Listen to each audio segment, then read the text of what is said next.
Nós estamos iniciando o Papo do Bem pela Rede Luz Espírita e hoje nós temos um convidado muito especial, conhecido de praticamente todos os espíritas que militam nessa área de divulgação da doutrina, o nosso Jorge Elahá. Eu quero agradecer, Jorge, a sua participação, com muito carinho, veio até a nossa cidade e hoje nos dá a alegria e o prazer de estar falando conosco sobre a paz do mundo, começando pela nossa paz interior. Jorge, a palavra é sua. Um bom dia para todos, um prazer muito grande estar aqui mais uma vez e termos a oportunidade de conversarmos sobre os pontos importantes que a doutrina espírita nos oferece, principalmente nesses tempos tão tumultuados em que nós vivemos conflitos de toda ordem na nossa sociedade. Nós, na verdade, observamos dentro do cenário onde a nossa sociedade se desenvolve uma série de conflitos entre nações, guerras que estão acontecendo, conflitos que não sejam necessariamente guerras, como tensões sociais, conflitos que existem de cunho étnico em algumas nações, promovendo estresse no tecido social, e algumas outras vezes não são conflitos étnicos verdadeiramente, mas são conflitos que nascem das desigualdades, dos conflitos decorrentes da negação de direitos a determinados indivíduos que promovem no mesmo grupo étnico, mas oferece muitas dores, muitas dificuldades. E nós ficamos a observar esse cenário do mundo marcado por tantas dores no século XXI, em que nós já aguardávamos um momento muito diferente para a história da humanidade, um momento em que as dores relativas aos conflitos humanos já tivessem se reduzido, nós já tivéssemos conseguido pelo menos minimizar esses problemas, mas nós observamos a continuidade desse mesmo comportamento da criatura desde os séculos anteriores até os dias atuais, ou seja, é como se fosse incompatível para a realidade do século XXI nós experimentarmos esses conflitos entre nações, conflitos entre grupos étnicos e conflitos dentro do mesmo grupo étnico, mas por questões de exclusões sociais, haverem essas movimentações infelizes em termos da nossa sociedade, num tempo onde já se teria plenas condições para que isso de fato não estivesse mais acontecendo. E aí nós nos perguntamos, meu Deus, por que tanto conflito nos dias atuais? Por que a criatura humana, detentora de tantos saberes, de tantas informações, já possuindo uma estrada tão larga de entendimento sobre a fraternidade, sobre a paz, sobre a harmonia, ainda constrói uma sociedade violenta, agressiva, desumana e com tantas demonstrações de primitivismo na relação entre os indivíduos? E a resposta que a doutrina espírita nos oferece a esse respeito é exatamente pelo fato de que, ao mesmo tempo, o indivíduo em si traz os seus conflitos naturais nas suas questões, e um segundo grande fator é a natureza dos espíritos que participam dessa janela de tempo na história da humanidade em função da transição planetária. Ou seja, de um lado, nós temos os naturais conflitos que nós trazemos dentro de nós. E do outro lado, nós temos um agravamento das tensões sociais em função da qualidade dos espíritos que têm encarnado no nosso planeta nos últimos 200 anos.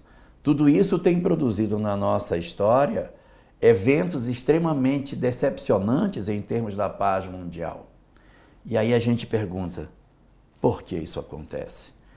A paz que nos falta no mundo, ela é evidentemente decorrente da paz que falta dentro da criatura humana. As nossas ansiedades, as nossas angústias, as nossas incertezas do amanhã, construídas em cima de uma sociedade ateísta, uma sociedade que tentou se afastar de Deus, construiu um ambiente egoísta, um ambiente individualista, onde as conquistas individuais se sobrepõem ao coletivo, fazendo com que, de repente, nós tenhamos esse cenário de sociedade muito agressivo que nós enxergamos nos dias atuais. E aí se soma a todo esse mecanismo de sofrimento a qualidade dos espíritos que nós temos recebido em grandes quantidades nesse período, profundamente desequilibrados, entidades marcadas por graves desatinos no passado e que estão encarnando nessa quadra da nossa história por serem as últimas oportunidades para essas entidades antes do encerramento da chamada transição planetária.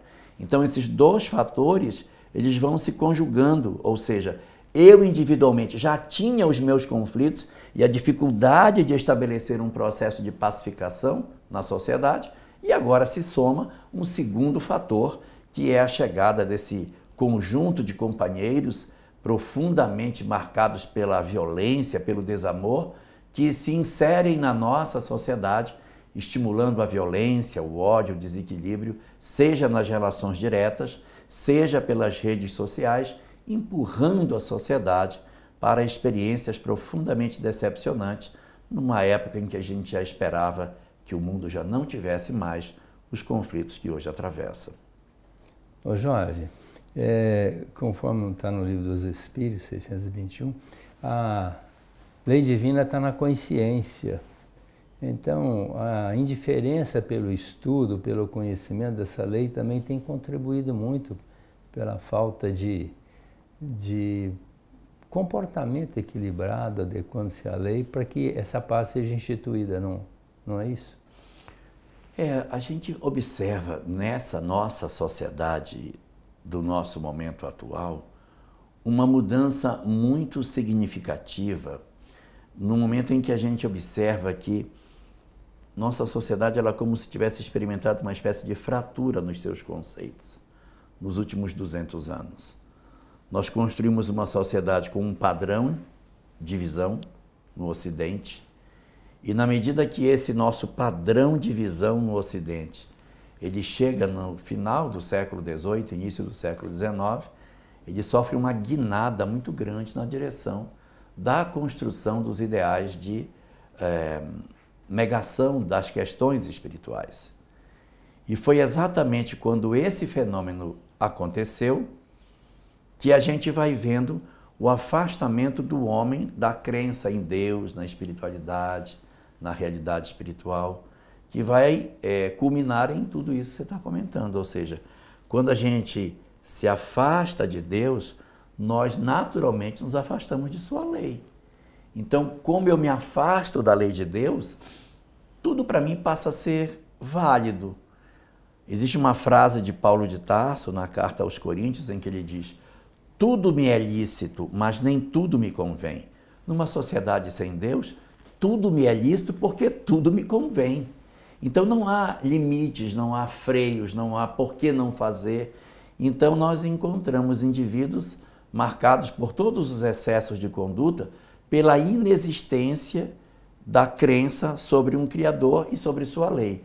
Como a lei de Deus, como você bem lembrou, da questão 621 do Livro dos Espíritos, está na consciência, e na medida em que nós não estamos interessados em Deus, nós ofuscamos na nossa consciência a lembrança da lei de Deus e vivemos pelos nossos próprios ditames, pelas nossas próprias verdades.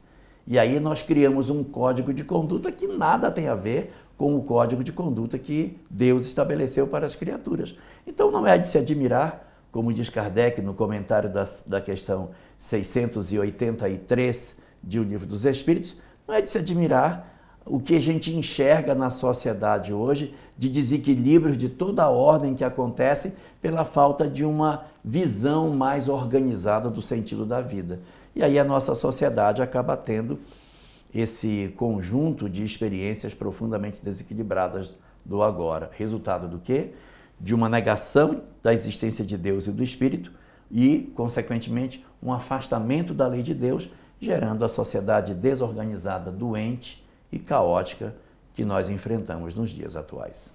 Jorge, antigamente era quase que uma obrigação você frequentar uma igreja. Eu mesmo vim de igreja católica, com 4 anos de idade eu conheci a doutrina e a partir daí nós trilhamos por esse caminho. Mas a gente ia à igreja com carro de boi. Sim. Frequentar a igreja era obrigação. Mas hoje parece que, principalmente os pais, não têm esse entendimento de que os filhos devam frequentar uma religião, qual seja, para contactar com Jesus e com Deus. Nós fazemos palestra aqui na cadeia, e eu outro dia estive lá, e um rapaz disse assim: Aguinaldo, eu estou muito feliz de estar aqui. Eu fiquei surpreso, falei, mas como assim?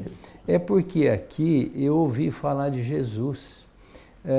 Na minha casa, meus pais nunca falaram de Deus e de Jesus para mim.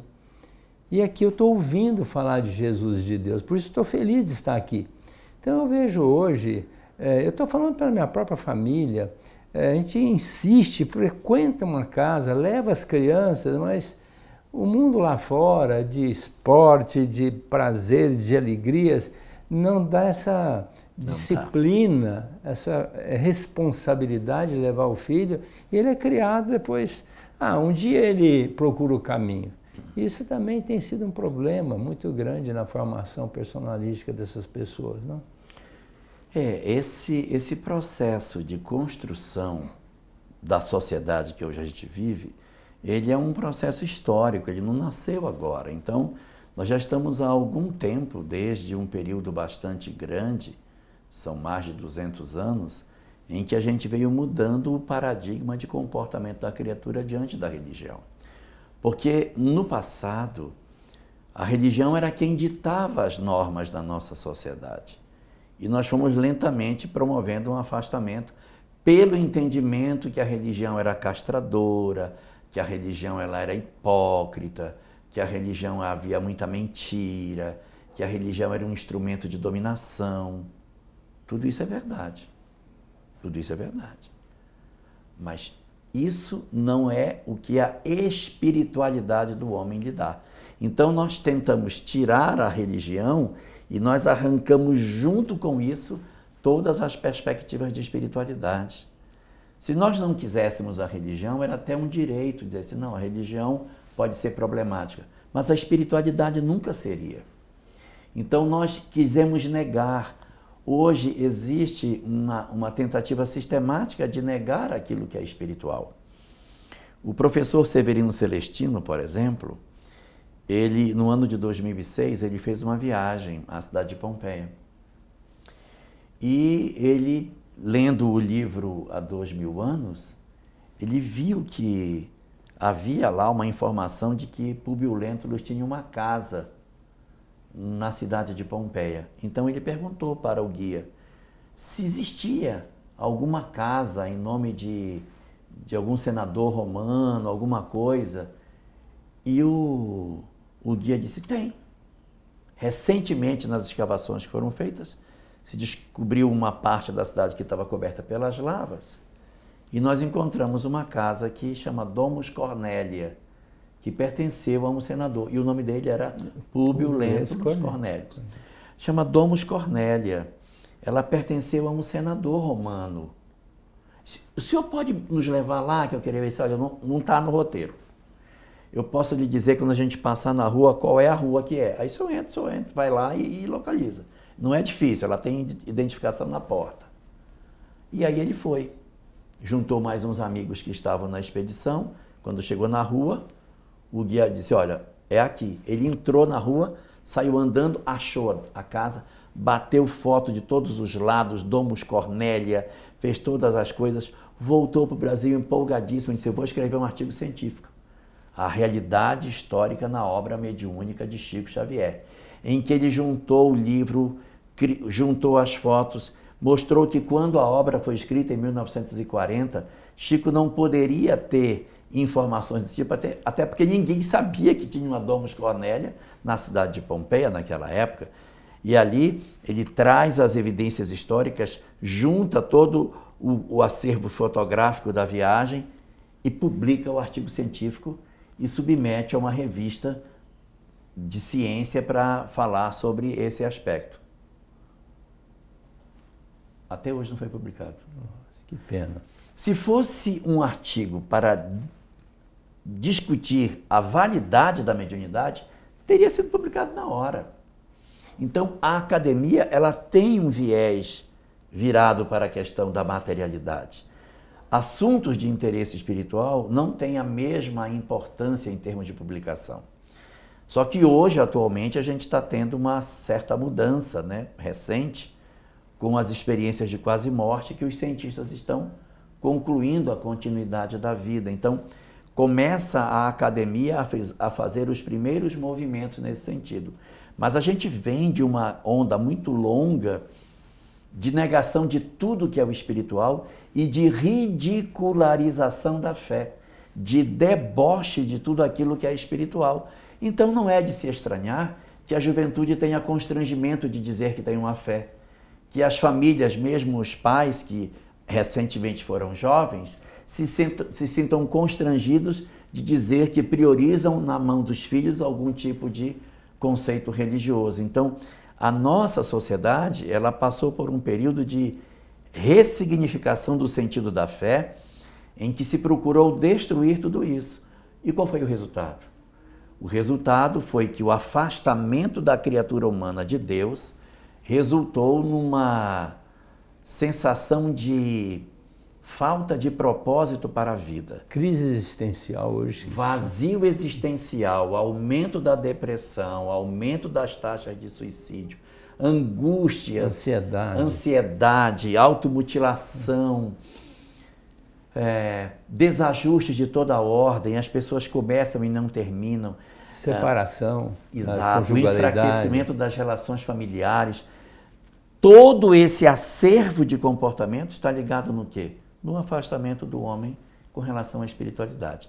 Eu não estou dizendo que significa dizer que as pessoas, se estivessem numa religião, não se separariam, não teriam depressão, teria, mas as taxas diminuiriam bastante. Diminuiriam, porque hoje a ciência já tem estudos trabalhados em que ela reconhece o poder que a fé, não estou falando da religião, o poder que a fé possui para a cura das pessoas, para o restauro das suas condições de saúde.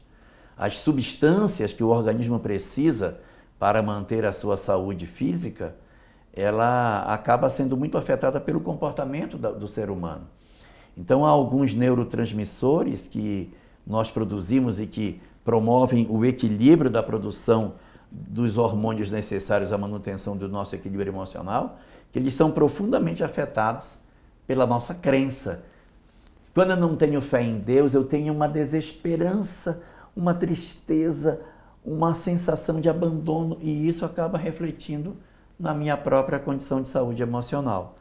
Então, hoje, a ciência já começa a ver, além das experiências de quase morte, os impactos do comportamento da emoção na saúde física, criando até um ramo novo dentro da ciência chamado epigenética, que é a genética que a gente mesmo faz com o comportamento que temos e com as mensagens emocionais que nós mandamos para as nossas células, produzindo saúde ou doença, de acordo com aquilo que a gente tem como verdade nas nossas vidas. Pensamento é vida, né? O que nós pensamos, nós vamos viver. O Cristo, à época, já dizia, conhecereis a verdade e ela vos libertará, não é? Só que Jesus é um terapeuta que eu já conheci até hoje, analisando toda a problemática nossa, e não dizendo, eu acho, eu penso, deve ser, não. Ele era enfático, faça assim. Sim. Então, conhecer a proposta de Jesus, certamente, é muito importante para a gente ter um norte, uma conduta, um comportamento mais equilibrado, né? Uhum.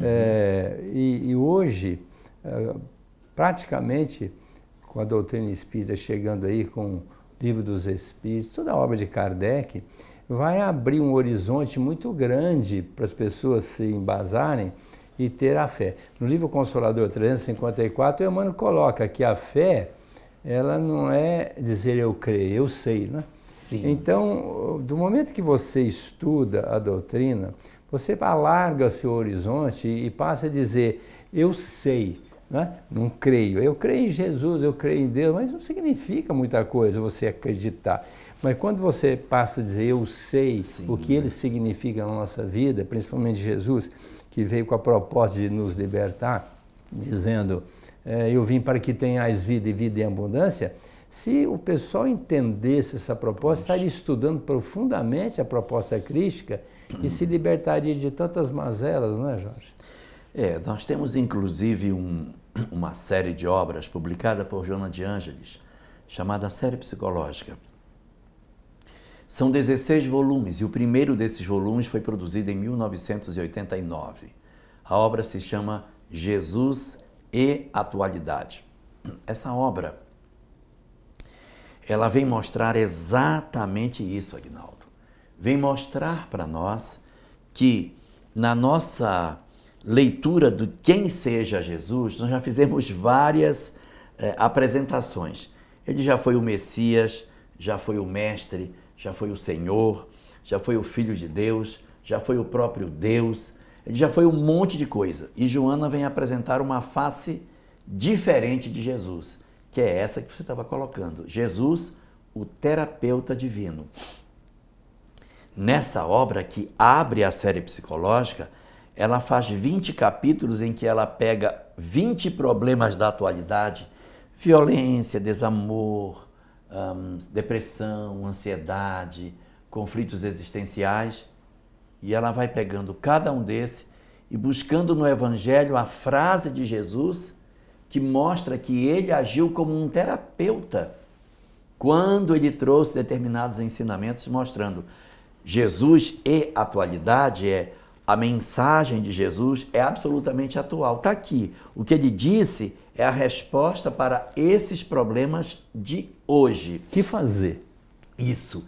E aí ela vai dizer, ele, na verdade, precisa ser revisto por nós, não como o Jesus crucificado. Nós temos que ver o Jesus descrucificado, o Jesus terapeuta, o Jesus que oferece para nós a capacidade de nós interpretarmos as nossas vidas pela visão espiritual que ele tinha, porque ele era um terapeuta transpessoal, que ele pensava sempre na questão da transpessoalidade, da vida após a morte e tudo mais, e a habilidade que ele tinha de conversar não com a pessoa, mas com o espírito que estava ali. Os diálogos do Cristo não eram com a persona, mas sim com o eu profundo, com o self. Então, o diálogo dele era conversando com a porção mais profunda da criatura, oferecendo libertação definitiva. Então, a proposta dessa obra é uma ressignificação de quem é Jesus. E a partir dali, as outras 15 obras que se seguem, Jesus será sempre o terapeuta de todo o tratamento. E ele é evocado sistematicamente nos capítulos, mostrando, mais uma vez, a excelência da sua mensagem, da sua vida, dos seus princípios, para o momento atual em que a gente vive, de tanta desordem emocional, de tantos conflitos e de tantas dificuldades que a nossa humanidade vem passando no entendimento do que seja verdadeiramente a razão pela qual nós estamos aqui. Então, a obra da série psicológica de Joana, ela é magnífica para este momento atual que nós estamos, para esse momento de tanta guerra interior e guerra exterior da criatura humana, nos oferecendo uma visão muito mais dilatada do propósito de todas as coisas. Bom, dentro desta linha de raciocínio, o que falta para a humanidade é o entendimento do dever a ser cumprido, né? Porque do momento que você passa a ter esse entendimento do que significa Jesus para nós, dentro do cumprimento da lei divina, nós vamos atender os nossos deveres, né? Como ser reencarnado, valorizando a reencarnação, né? Valorizar a família como tendo nos recebido, dando-nos uma oportunidade, o dever da paternidade, o dever da filiação, porque hoje os filhos também estão muito assim indiferentes em relação aos pais. Quer dizer, nós vamos falar aqui uma série de deveres, né? No momento que a pessoa tem um entendimento da necessidade de cumprir esse dever, como coloca o Emmanuel no livro Ceifa de Luz, ele diz que a felicidade nossa está no cumprimento do dever, né? Então, as pessoas querem ser felizes, mas não cumprem os seus deveres, aí fica difícil, né, Jorge? No Livro dos Espíritos, existe uma colocação na lei de liberdade em que os Espíritos dizem que livre, o que é ser livre? Livre é cumprir com o seu dever. Porque se você cumpre com o seu dever, você é livre. E as pessoas acham o contrário. Não, eu sou livre porque eu faço o que eu quero. Não, quem faz o que quer não é livre. Não é livre. Porque ele fica preso pela lei de causa e efeito. Quando eu cumpro com o meu dever, quando eu faço tudo o que eu deveria fazer, aí sim eu sou livre, mostrando a percepção de responsabilidade que a lei de causa e efeito nos oferece para a compreensão mais plena desse sentido da busca da nossa paz interior e da capacidade de nós contribuirmos para a paz do mundo no qual estamos vivendo. Ô Jorge, o tempo nos cobra, mas ontem eu fiz uma palestrinha para um grupo de senhoras que são grávidas, né, e com crianças no colo. O nosso departamento chama Doce Espera, né? E nós fazemos uma série de palestras para elas com pediatra, com psicólogo, com dentista. São 7 palestras feitas para essas senhoras, depois recebe lá um enxovalzinho. Mas ontem uma me perguntou, o que eu faço com um filho que ele mente muito? E eu disse, olha, isso aí a gente precisa entender que muitas coisas já deixaram de ser feitas. Nós fazemos uma evangelização intraútero aqui no centro. Então, a gente deveria conversar com esse espírito desde que ele entrou no seu ventre, né? Mas já perdemos esse tempo. Deveria depois sair daqui do ventre materno e frequentar uma religião, qual seja, ter entendimento do espírito, da religiosidade. E depois, o exemplo dos pais, né, dando para ele subsídio para que ele possa trilhar para um caminho mais seguro. Agora, se chegou num ponto que isso não foi feito, que ela deixou transparecer, agora é um psicólogo, um psiquiatra e depois tentar falar diretamente com essa criatura. Mas já se perdeu muito tempo para formar essa personalidade, não é, Jorge? O ideal dentro desse processo de educação é que a gente esteja atento a isso desde o princípio realmente. Agora, na medida em que os filhos se tornam indóceis, difíceis, e que você tem muita dificuldade de lidar com eles, as perguntas 190 e 191 da obra O Consolador nos trazem orientações muito interessantes sobre isso. Em síntese, essas duas perguntas e as suas respectivas respostas dizem o seguinte: depois de esgotado todos os esforços para tentar educar um filho que se tornou rebelde, o que fazer? Não desistir dele, continuar trabalhando na tentativa de restaurá-lo, mas preparar o coração, porque a vida vai trazer instrumentos educativos para eles que nós não conseguimos oferecer. E que a gente se prepare o coração para assistir o filho passar por sofrimentos profundamente amargos que decorrem da desobediência, da rebeldia e das ações que ele próprio escolheu. Então a gente não desiste do outro, mas se reforça por dentro para esperar os golpes dolorosos que a vida costuma trazer quando a gente se torna arredio. O processo da mentira nos filhos pode estar muitas vezes associado à prática de delitos e pode vir a levar a pessoa a determinadas condutas. Os adictos geralmente têm por hábito mentir sistematicamente e com a mais absoluta realidade. Chegam a chorar, mas estão mentindo.